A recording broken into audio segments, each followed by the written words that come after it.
সম্মানিত হাজিরিন, মুত্তাকি বান্দা হওয়ার জন্য কয়েকটা গুণাবলী শুনেন। আল্লাহ তাআলা বলেন, ওয়া ইবাদুর রাহমানিল্লাযীনা ইয়ামশুনা আলাল আরদি হাওনা ওয়া ইযা খাতাবাহুমুল জাহিলুনা ক্বালু সালামা। আল্লাহ বলেন, ওয়া ইবাদুর রহমান, রহমানের পছন্দের বান্দা হলো কিছু লোকেরা। সুবহানাল্লাহ। ওয়া ইবাদুর রহমান, রহমানের পছন্দের বান্দা হলো ওই ব্যক্তি আল্লাযীনা ইয়ামশুনা, যেই ব্যক্তি জমিনের মধ্যে, সমাজের মধ্যে চলাফেরা করবে, হাওনান, বিনয়ের সাথে চলাফেরা করবে। সমাজের মধ্যে চলাফেরা করার সময় দাম্ভিকতার সাথে চলাফেরা করবে না, অহংকারের সাথে চলাফেরা করবে না, সাধারণভাবে বিনয়ভাবে তার অন্তরের মধ্যে বিনয় থাকবে, তার আচরণের মধ্যে বিনয় প্রকাশ পাবে।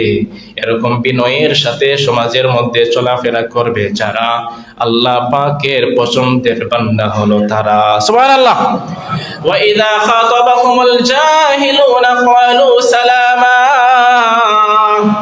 দুই নম্বরে ওই ব্যক্তি হলো আল্লাহর পছন্দের বান্দা, যেই ব্যক্তি সমাজে চলতে গিয়ে অন্যান্য মানুষেরা, খাতাবাহুমুল জাহিলুন, জাহিল মানুষেরা, মূর্খ মানুষেরা ওই ব্যক্তিকে, মুত্তাকি বান্দাকে ডিস্টার্ব করবে। জাহিল মানুষেরা তার সাথে তর্ক বিতর্ক করবে। ওই ব্যক্তি আল্লাহর পছন্দের বান্দা, সে তর্ক বিতর্কে জড়িত হবে না, মারামারির মধ্যে জড়িত হবে না, গালাগালির মধ্যে জড়িত হবে না। কেউ যদি তার সাথে মারামারি করতে চায়, ক্বালু সালামা, ওই ব্যক্তি সালাম দিয়ে মারামারি থেকে বেঁচে থাকবে। সুবহানাল্লাহ। সালাম দিবে, সে তর্ক বিতর্কের মধ্যে জড়িত হবে না। যে ব্যক্তি এরকম কাজ করতে পারবে, ঝগড়া বিবাদ থেকে বিরত থাকবে, মারামারি হানাহানি থেকে বিরত থাকবে, আল্লাহ বলছেন ক্বালু সালামা, তার কাজ হবে ওই ব্যক্তিকে সালাম দিয়ে অটোমেটিক ওই জায়গা ত্যাগ করা। তাহলে সে মারামারি থেকে বিরত থাকার কারণে আল্লাহর পছন্দের বান্দা হয়ে যাবে। সুবহানাল্লাহ। তারপরে আল্লাহ সুবহানাহু ওয়া তাআলা বলেন, ওয়াল্লাযীনা ইয়াবীতুনা লিরাব্বিহিম সুজদান ওয়া কিয়ামা। ওই ব্যক্তি হলো আল্লাহর পছন্দের বান্দা, ইয়াবীতুনা লিরাব্বিহিম সুজদা, রাত্রি বেলা যখন হয়ে যায়, নীরব নিস্তব্ধ সময় যখন হয়ে যায়, রাত্রি বেলা অন্ধকার যখন হয়ে যায়, লিরাব্বিহিম সুজদা, ওই ব্যক্তি আল্লাহর জন্য, আল্লাহকে খুশি করার জন্য, তাদের রবকে খুশি করার জন্য রাত্রিবেলা বেশি বেশি করে সিজদা করবে। ওই ব্যক্তি হলো আল্লাহর পছন্দের বান্দা। সুবহানাল্লাহ। সুজদান ওয়া কিয়ামা, রাত্রিবেলা দাঁড়িয়ে দাঁড়িয়ে আল্লাহর জন্য নামাজ পড়বে। রাত্রিবেলা দাঁড়িয়ে দাঁড়িয়ে আল্লাহকে খুশি করার জন্য লম্বা সময় নামাজ আদায় করবে, রুকু সিজদা করবে। ওই ব্যক্তি আল্লাহর পছন্দের বান্দা হয়ে যাবে। সুবহানাল্লাহ। এই জন্য আল্লাহ তাআলা রাত্রিবেলা বেশি বেশি দাঁড়িয়ে নামাজ পড়ার বড্ড পছন্দ করেন। যে সকল মানুষেরা রাত্রিবেলা দাঁড়িয়ে দাঁড়িয়ে আল্লাহর জন্য নামাজ পড়বে, আল্লাহর জন্য সিজদা করবে, আল্লাহ সুবহানাহু ওয়া তাআলা তাদেরকে পছন্দ করেন। এই জন্য মাহে রমজান মাসে তারাবির ব্যবস্থা আল্লাহ করে দিয়েছেন। সুবহানাল্লাহ। তারাবির নামাজ দাঁড়িয়ে পড়বো নাকি বসে পড়বো? দাঁড়িয়ে পড়বো। এই যে দাঁড়িয়ে লম্বা সময় ধরে, লম্বা সময় যাবত দাঁড়িয়ে দাঁড়িয়ে নামাজ পড়বো, এটাকে আল্লাহ পছন্দ করেন। কোরআনে বলছেন ওয়া ইবাদুর রহমান, তারা হলো আল্লাহর পছন্দের বান্দা। সুবহানাল্লাহ। তারা হলো ইবাদুর রহমান, রহমানের বান্দা, রহমানের প্রিয় গোলাম। যখন তারা রাত্রিবেলা দাঁড়িয়ে নামাজ পড়বে, সিজদা করবে। সম্মানিত হাজিরিন, নবীজিকে আল্লাহ তাআলা নির্দেশনা দিয়েছেন, ওয়া মিনাল লাইলি ফাতাহাজ্জাদ বিহি নাফিলাতাল লাক আসা আন ইয়াবআসাকা রাব্বুকা মাকামান মাহমুদা।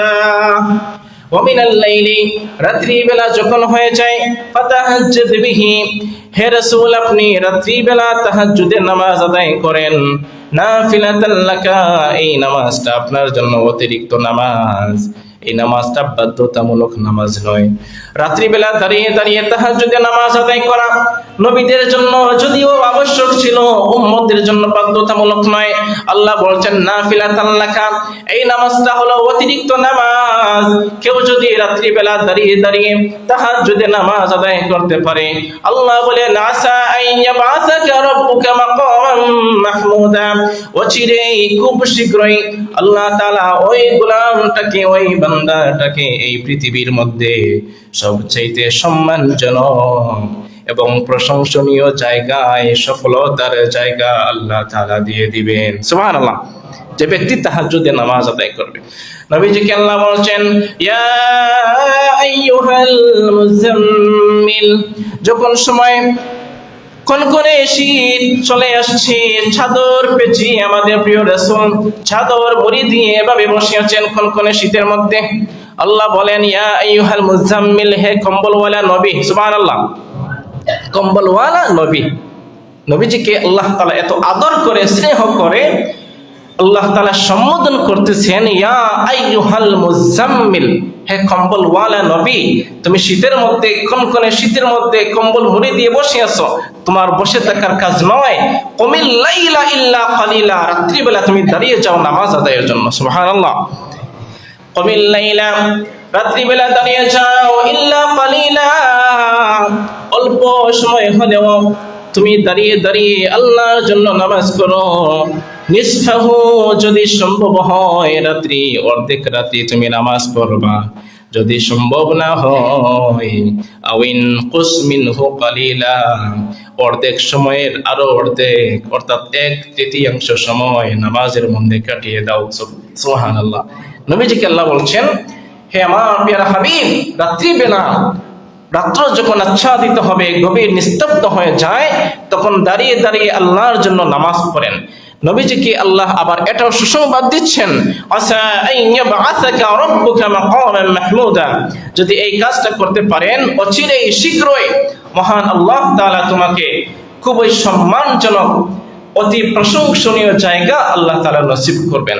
তার কয়েক বছর পরেই দেখা গেছে আল্লাহর প্রিয় হাবিব মুহাম্মদ সাল্লাল্লাহু আলাইহি সাল্লাম মদিনা আল মুনাওয়ারার রাষ্ট্র ক্ষমতা, মদিনার রাষ্ট্রের মালিকানা নবীজির হাতে এসেছে। মদিনাতুল মুনাওয়ারা আমাদের প্রিয় রাসূল শাসন করেছেন। সুবহানাল্লাহ।